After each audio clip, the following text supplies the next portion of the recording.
Para hablarles del páramo de Santurbán y de la protección a nuestros ecosistemas, debemos hacer un pequeño recorrido histórico desde cuando empezamos a hablar de justicia ambiental. Inicialmente, desde el año 1948, pues primero la humanidad hace una reflexión sobre los derechos que todos tenemos y sobre esos deberes y corresponsabilidades, desde donde es importante hablar del derecho a la vida, del derecho a la educación y pues toda la cantidad de derechos que conocen los niños y que conocemos todos los ciudadanos de este país. En el año 72, con la Declaración de Estocolmo y luego un proceso reflexivo de toda la humanidad acerca del papel de nosotros mismos en la protección de este ambiente y de los impactos de las industrias en nuestro planeta, se empiezan a hacer todas esas reflexiones y todos esos acuerdos multinacionales para establecer mecanismos y normas de conducta y de protección del derecho al ambiente. Se plantean dos principios que son importantes mencionar, como el principio de prevención y el principio de precaución, precisamente porque no podemos ir contaminando y generando industria sin una corresponsabilidad y sin una apropiación pues, de todos esos efectos que tiene el comportamiento humano en nuestro planeta. Con la nueva Constitución y bueno, desde el año 74 y años anteriores ya existía una protección de los recursos naturales renovables, dentro de los cuales pues es indudable la protección a los recursos hídricos y pues todo este tema del páramo de Santurbán se enfoca en este ciclo del agua. La importancia de Santurbán radica en esta protección de este recurso hídrico y de todo ese ciclo del agua y de la vida que hay alrededor de él. Con la Ley 99 de 1993, la Ley de Protección del Medio Ambiente, pues volvemos a insistir en el país en este tema y en esta relevancia de los recursos naturales renovables. También es importante señalar que con la Constitución del año 1990 establecemos a nuestro país como un Estado social de derecho. Y hablar de un Estado social de derecho es hablar de la participación y el espacio que tenemos todos y cada uno de nosotros, desde el bebé recién nacido hasta el adulto y las diferentes etnias que lo componen.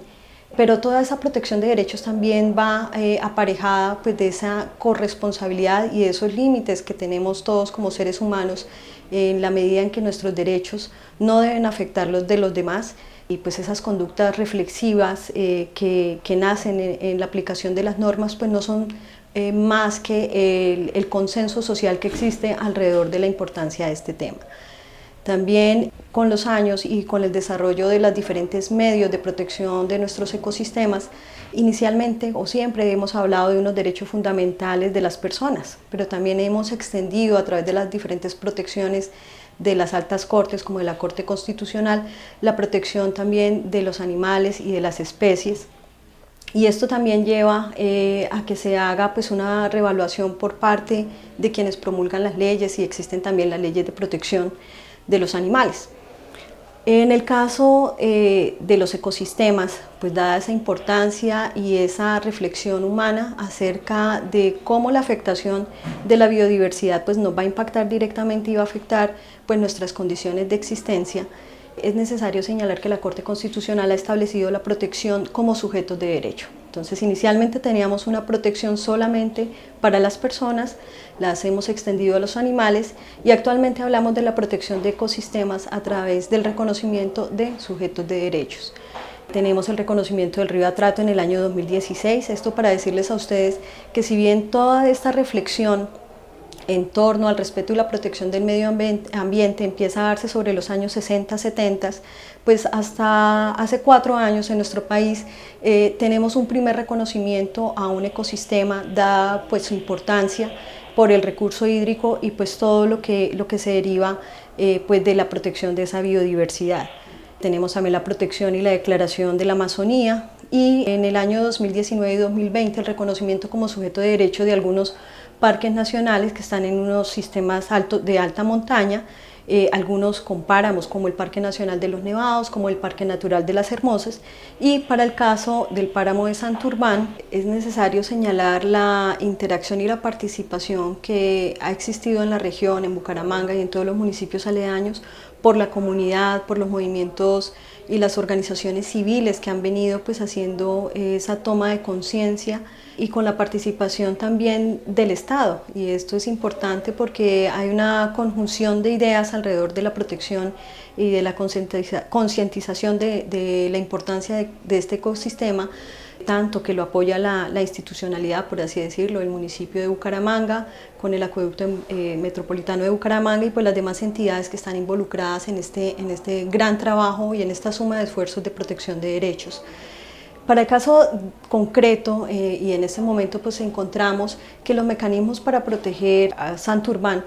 van desde la sentencia de la Corte Constitucional, desde la sentencia de constitucionalidad 035 de 2017 de la Corte Constitucional, que plantea la necesidad de la delimitación y la protección de los páramos para prohibir algún tipo de actividad que puede ser, pues que puede ocasionar realmente unos efectos devastadores sobre ese ecosistema. También la tutela 031 de 2017 nos plantea la necesidad de efectuar esa delimitación. Y en el momento actual pues tenemos una suma de esfuerzos, por un lado,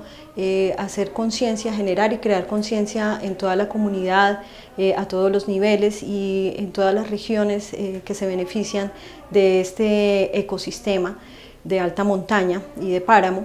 para señalar que solamente con esta suma de esfuerzos desde esa apropiación de las comunidades y la participación que podamos efectuar en las marchas, en las conferencias, en los congresos, en las socializaciones que se den dentro del proceso de limitación que se adelanta actualmente con el Ministerio del Medio Ambiente y con la participación pues, de los municipios y de las demás entidades convocadas en el tema, y esto es importante resaltarlo, y por corresponder al cumplimiento de una orden judicial, que digamos que es el instrumento más expedito que hemos tenido, que es el amparo de esos derechos, y la orden impartida para que precisamente se entre a delimitar o zonificar el páramo, no solamente con el trazado de una línea o de una coordenada o de un cuadrante que nos va a indicar, no sé, de A1 a C42, sino donde se tiene que hacer un estudio técnico y una apropiación de verdad, de señalar dónde arranca o dónde es indispensable hacer esa apropiación del páramo, el subpáramo y el bosque andino, que son todos integradores de un mismo sistema, y pues que nosotros no podríamos entrar a trazar abruptamente una línea que nos diga sobre esta zona podemos ejercer ciertas actividades y sobre esta no, porque pues estamos hablando de unos ecosistemas o de unos seres vivos que en conjunción funcionan, ¿no? Entonces la alteración de uno solo de estos elementos pues nos lleva precisamente a esos deterioros que hacen inviable pues cualquier forma de flora y de fauna, y pues con todo la afectación a las comunidades que se nutren o que se sirven pues de lo que nos proporciona el páramo de Santurbán. Entonces la invitación es a todos los niños, niñas, adolescentes, a los padres, a los profesores, a hacer esa apropiación y esa concientización de la importancia de los recursos naturales y de cómo el Estado colombiano, a través de los diferentes instrumentos legales y a través de los pronunciamientos de las altas cortes, insisten en la protección de estos derechos, porque pues el mundo no gira solamente a través de las necesidades del ser humano, sino de la protección de toda la biodiversidad que nos acompaña y del viaje en este planeta en el que nos encontramos.